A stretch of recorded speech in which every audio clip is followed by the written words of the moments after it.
How to disable Steam Virtual Keyboard for PS4, PS5 and Xbox controllers. First of all, open Steam and then click on Settings. Now click on Controller and here you'll see desktop layout. Just click on Edit.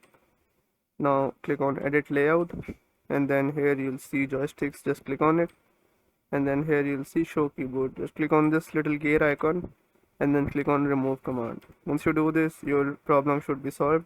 And if your problem still occurs, so make sure to comment down below so we can bring a detailed guide on this video. Alright, that's it for today's tutorial. I really hope this video helped you solve your problem or learn something new about your PC. My goal on this channel is to make everything about computers simple and easy, whether it's fixing errors, downloading software or any game, boosting performance of any Windows or any game, or understanding new tools. If this video was helpful in any way, don't forget to hit the like button because it really motivates me to keep bringing you more useful content.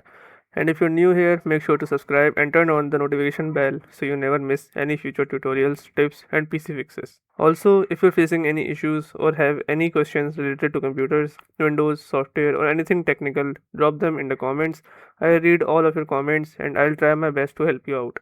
Thanks a lot for watching. Take care of your system, keep learning, and I'll see you in the next video. Thanks for watching.